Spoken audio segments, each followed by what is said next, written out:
వెంకటేష్ సంక్రాంతికి వస్తున్న movie success అయింది. అసలు దేని వల్ల సక్సెస్ అయింది అనేది మాట్లాడుకుందాం. ఈ మూవీకి ఎంత పెట్టారు, ఎంత కలెక్షన్ క్రాస్ చేసింది, దాని గురించి మాట్లాడుకుందాం.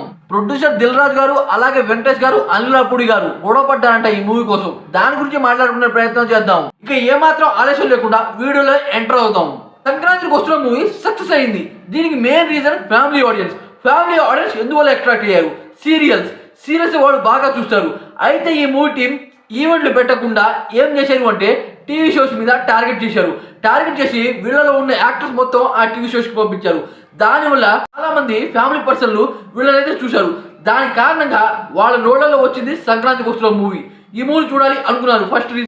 సెకండ్ రీజన్ వచ్చి స్టోరీలని ఎవరికైనా అర్థం అవుతుంది. చాలా సింపుల్ స్టోరీ.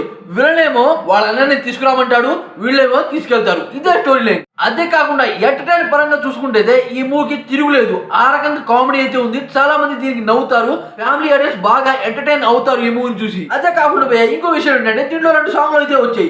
ఈ సాంగ్లు వేరే లెవెల్లో వైరల్ అయ్యాయని చెప్పొచ్చు. గోదావరి గట్టు మీద, అదే కాకుండా బావా, ఈ 2 సాంగ్స్ మాత్రం పిచ్చగా వైరల్ అయ్యాయి. ఇది మెయిన్ రీజన్ అని చెప్పొచ్చు. అంతే కాకుండా ఈ మూవీ బడ్జెట్ వచ్చి 50 కోట్లు అయితే పెట్టారు. ఈ మూవీ 120 కోట్లు కొట్టిందని పోస్టర్ అయితే వచ్చింది. ఇప్పుడు దాకా ఈ మూవీ 180 కోట్లు అయితే వసూలు చేసింది. ఇది మామూలు విషయం కాదు. ఎందుకంటే అటుపక్క డాకు మహారాజా, ఇటుపక్క గేమ్ చేంజర్ మూవీ, అటుపక్క ఏమో అల్లు అర్జున్ రీలోడ్ వర్షన్ పుష్ప 2. ఇది మామూలు విషయం కాదు. ఇన్ని సినిమాలు ఉన్నాయి, అయినా సరే ఈ మూవీని దేకారు. అదే కాకుండా ఇంకో విషయం ఏంటంటే దిల్ రాజు గారు, వెంకటేష్ గారు, అనిల్ రావిపూడి గారు గొడవ పడ్డారు. వీళ్ళు దేని గురించి గొడవ పడ్డారు అంటే దిల్ రాజు గారు గేమ్ చేంజర్ మూవీకి 450 కోట్లు బడ్జెట్ అయితే పెట్టారు. ఆ మూవీ వస్తుంది, ఆ మూవీకి పోటీ ఉండకూడదని ఆయన అయితే చెప్పారు. అయితే వీళ్ళైతే ఒప్పుకోలేదు. మేము పక్కాగా సంక్రాంతికి వస్తాం, భారీ కలెక్షన్ వసూలు చేస్తాం అని వెంకటేష్ గారు, అనిల్ రావిపూడి గారు అయితే చెప్పారు. దాని కారణంగా ఆర్గ్యుమెంట్ లో వెంకటేష్ గారు, అనిల్ రావిపూడి గారే గెలిచారు. దానివల్ల ఈ మూవీ సంక్రాంతికి వచ్చింది. సంక్రాంతికి వస్తున్నాం అన్నట్టు ఈ మూవీ భారీ కలెక్షన్ అయితే వసూలు చేసింది. గేమ్ చేంజర్ మూవీకి డివైడ్ టాక్ వచ్చినా సరే దిల్ రాజు గారికి లాభాలు అయితే వచ్చాయి. ఈ మూవీ కేవలం 9 రోజులు అనమాట 200 కోట్ల చెరువులు అయితే ఉంది. ఇది మామూలు విషయం కాదు. ఫ్యామిలీ ఆడియన్స్ టార్గెట్ చేస్తే ఈ రకంగా ఉంటుందని వెంకటేష్ గారు అయితే నిరూపించారు.